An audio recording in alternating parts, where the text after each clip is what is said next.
ప్రతి వాగ్దానానికి కావాల్సినటువంటి ఒక పరిమితి విశ్వాసం. ప్రతి ఒక్క వాగ్దానం మనకేనా అనేటువంటిది చాలా మనం ఆలోచన చేయాలి. Praise Lord. ఓకే, నాకు క్వశ్చన్ ఉంది. ఎస్. సో అదేంటంటే, చాలా మందికి దేవుడు వాగ్దానాలు ఇస్తాడు కదా. So everyone has their own promises, but they not fulfil at the right time.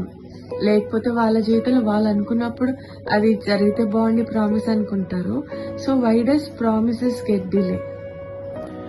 So దేవుడిచ్చినటువంటి ప్రతి వాగ్దానం కూడా, ప్రతి వాగ్దానానికి ఒక పర్పస్ ఉంటుంది.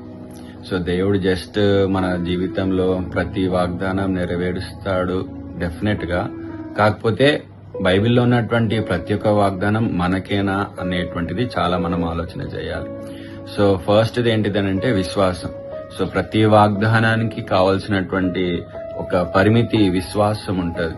సో ఆ విశ్వాసంను, ఆ స్టేట్ ఆఫ్ లెవెల్ విశ్వాసమును మనం అచీవ్ చేసుకోవాలనేది నా ఆలోచన. రెండవది ఏంటిది అని అంటే, every promise comes with abilities and capabilities.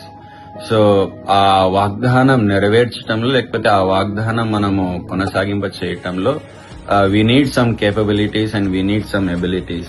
So ఆ యొక్క కేపబిలిటీస్, ఎబిలిటీస్ మనం నేర్చుకున్నప్పుడు, లేకపోతే మనం పొందుకున్నప్పుడు, లేకపోతే మన యొక్క ఫెయిత్ జర్నీలో మనం డెఫినెట్ గా ఆ యొక్క కేపబిలిటీస్ అనేటివి పొందుకున్న తర్వాత డెఫినెట్లీ గాడ్ గివ్స్ ద ఏమంటారు ఆ యొక్క వాగ్దానం అనేటువంటిది నేను నమ్ముతాను.